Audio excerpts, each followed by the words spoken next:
Assalamualaikum, salam sejahtera. Selamat tengah hari semua pelajar. Okey. Untuk hari ini kita nak sambung lagi dengan bab 3, koordinasi dan gerak balas. Okey, kita dah belajar dalam bab 3 yang sebelum ni kita dah belajar tentang homeostasis. Okey, homeostasis adalah keadaan di mana badan kita akan cuba, sisa-sisa badan kita akan cuba beroperasi. Jika ada kelainan, badan kita akan cuba beroperasi seperti normal kembali. Okey, sistem badan kita akan bekerja. Okey, untuk memastikan semua aliran, semua sistem dalam badan kita bekerja seperti biasa. Contohnya, saya dah sentuh tentang kawalan kandungan air dalam badan kita.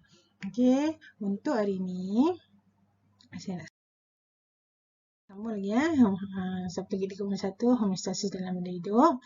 Saya nak sambung dengan kawalan atur suhu badan manusia. Sebelum ni kita dah belajar tentang kawalan atur kandungan air dalam badan. Kalau air dalam badan banyak, so kita akan dapat reaksi, dapat tindak balas daripada otak. Okey, otak hantar signal supaya kita rasa nak buang air kecil. Okey, so bila air kurang dalam badan, otak hantar makluman supaya kita minum air, supaya air dalam badan kita kembali pada aras normal. So hari ni kita nak kawalan atur suhu badan. Okey, macam mana? Okey, sistem yang terlibat dalam kawal atur suhu badan ialah sistem perkumahan dan sistem endokrin. Antara organ yang terlibat ialah kulit, otak, otot dan otot rangka. Okey, tengok mekanisme dia. Okey, pada suhu normal 37 darjah Celsius, okey, bila suhu meningkat, contohnya kita berlari di tengah masuk pertandingan maraton. Contohnya, okey, suhu meningkat. Jadi, pada suhu hari panas, suhu badan akan meningkat. Okey, sebab panas kan, jadi badan kita pun akan meningkat. Jadi, perubahan suhu badan ini akan dikesan oleh otak dan otak akan hantar signal pada mekanisme pembetulan. Okey, yang menyebabkan yang pertama, salur darah akan mengembang. Kemudian, bulu roma akan condong dan kita akan berpeluh. Okey, kemudian aktiviti otot rangka dan perembesan hormon-hormon tertentu akan berkurang. Seterusnya, ini akan menurunkan suhu badan. Okey, bila badan kita panas, kita pun kalau buang air kecil pun, air kencing akan sedikit. Okey, supaya nak elakkan banyak hilang air dalam badan kan. Jadi, suhu badan akan menurun. Okey, suhu badan akan menurun. Ini mekanisme pembetulan jika suhu badan meningkat. Okey, jom tengok. Kalau suhu badan normal, okey, suhu badan normal 37 darjah Celsius, kemudian suhu badan menurun. Pada hari sejuk, suhu badan akan menurun. Kemudian perubahan itu akan dikesan oleh otak dan otak akan hantar signal pada mekanisme pembetulan yang menyebabkan salur darah akan mengecut, bulu roma akan menegak. Betul tak? Kalau sejuk, bulu roma menegak kan? Dan kemudian kita akan kurang berpeluh. Otot rangka akan mengecut dan mengendus secara aktif menyebabkan seorang menggigil supaya meningkatkan suhu badan. Menggigil itu sebenarnya adalah tindak balas badan untuk meningkatkan suhu badan. Pada masa yang sama, hormon tertentu akan dirembeskan untuk meningkatkan metabolisme badan. Seterusnya, okey, mekanisme yang berlaku ini akan menyebabkan suhu badan meningkat kembali ke suhu normal. Senang kan? Mudah je. Okey. Jom kita tengok seterusnya. Suhu persekitaran bertindan Okey. Kelenjar peluh lebih banyak menghasilkan peluh bagi menyejukkan kulit apabila peluh tersejat. Okey, kalau suhu persekitaran tinggi ni ini bertindan nota saya ni. Kalau suhu macam sekarang lah, suhu panas kan, maksudnya suhu persekitaran tinggi, kelenjar peluh menghasilkan banyak peluh bagi menyejukkan kulit apabila peluh tersejat. bulu roma akan condong untuk mengurangkan haba terperangkap pada kulit supaya haba mudah dibebaskan. Okey. Salur darah mengembang untuk membolehkan lebih banyak darah mendekati kulit bagi membebaskan tenaga haba. Okey, ini situasi apabila suhu persekitarannya tinggi. Okey, kita akan banyak berpeluh, bulu roma akan condong untuk mengurangkan udara terperangkap pada kulit supaya haba mudah dibebaskan, dan salur darah mengembang untuk membolehkan lebih banyak darah mendekati kulit bagi bebaskan tenaga haba. Okey, ini suhu persekitaran tinggi. Okey, bulu roma condong, ada titisan peluh. Dan salur darah akan mengembang supaya menghampiri permukaan kulit supaya boleh bebaskan tenaga haba. Okey, jom tengok suhu persekitaran rendah. Okey, bila suhu persekitaran rendah, bulu roma menegak supaya dapat merangkap satu lapisan udara yang bertindak sebagai penebak haba. Bila sebenarnya bulu roma kita menegak ni, okey, dia nak perangkap, dia lapisan udara nak perangkap sebagai penebak haba. Okey, salur darah mengecut untuk membolehkan lebih banyak darah menjauhi kulit bagi mengurangkan pembebasan haba. Okey, ini berlaku bila suhu persekitaran rendah. Kalau dekat Malaysia, bila musim-musim hujan, bila hari hujan, suhu rendah kan. Okey, ini yang berlaku pada badan kita. Okey, habis kan? Baru kita tahu, kenapa bulu roma menegak. Okey.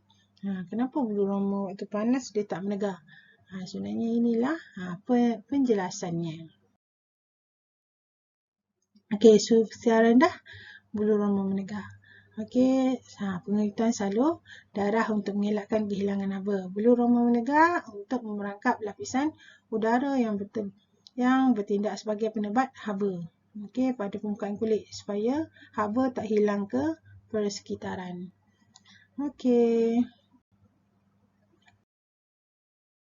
Jom tengok homeostasis dalam haiwan. Okey, homeostasis juga berlaku pada haiwan ya. Okey, haiwan seperti kucing dan anjing tidak mempunyai kelenjar peluh kecuali di tapak kaki. Okey, haiwan seperti kucing dan anjing tidak berpeluh kecuali di tapak kaki. Sebab tu kita tengok ada kucing tiba-tiba berlari tengah panas jerut. Bulu dia tak ada sebab dia tak berpeluh. Okey, tengok. Gerak balas haiwan kepada perubahan suhu.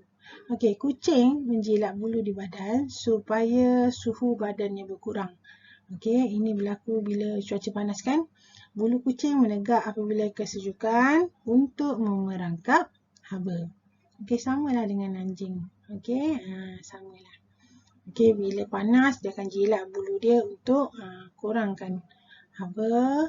Okey, suhu badan berkurang. Okey, bila sejuk, bulu kucing ke bulu anjing tu dia akan menegak untuk merangkap haba. Anjing menjelikan lidah supaya suhu badan berkurangan. Tengok kan anjing jeli lidah kan bila hari panas. Dia tu berfungsi supaya suhu badannya berkurangan. Okey. Cicak mengawal atur suhu badannya apabila suhu persekitaran berubah. Ini contoh-contoh ya. Kalau persekitaran sejuk, tengok ada dua situasi, persekitaran sejuk dan persekitaran yang panas. Persekitaran yang sejuk, aktiviti badan cicak akan menjadi perlahan. Otak berfungsi pada kadar yang perlahan. Okey, pergerakan menjadi perlahan, semua perlahan. Kadar metabolisme pun menjadi rendah. Maksudnya dia akan mengurangkan aktiviti untuk mengelakkan tenaga haba. Okey, haba tu terbebas ke persekitaran. Jadi suhu badan cicak akan menurun.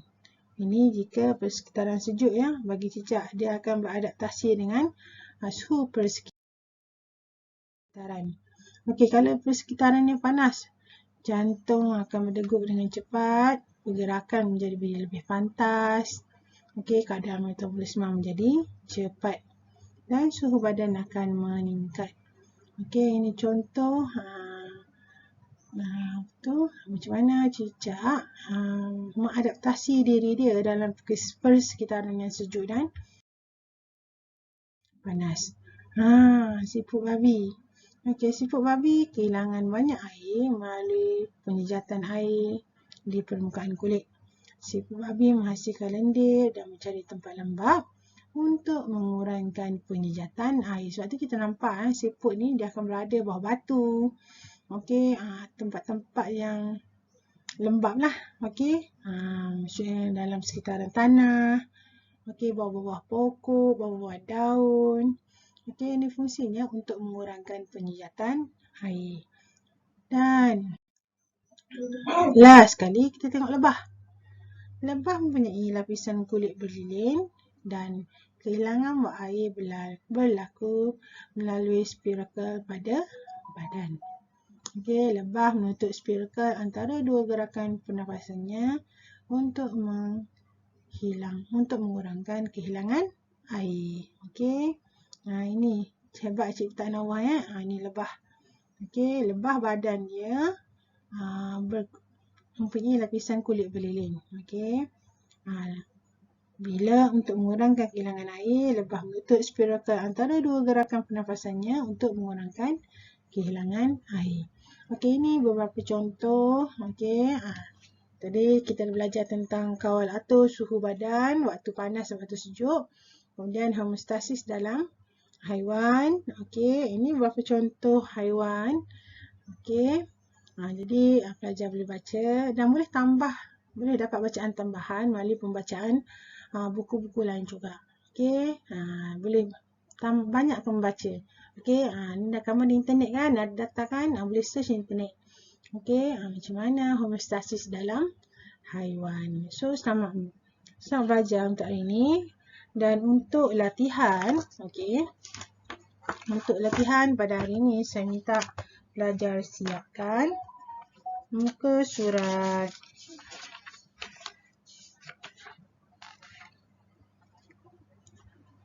53. Terangkan selesaikan soalan nombor 5 saja. Terangkan bagaimana haiwan mengekalkan homeostasis terhadap perubahan persekitaran. Nombor 5 sahaja. Okey, so kita akan sambung dengan homeostasis dalam tumbuhan. Kemudiannya kita akan mengakhiri bab 3. Okey, bila sentuh tentang homeostasis dalam tumbuhan, maka berakhirlah bab 3 kita. So, kita akan sambung esok. Okey, ada soalan pelajar, kalau ada soalan boleh tanya saya ya. Okey, Assalamualaikum. Salam sejahtera semua.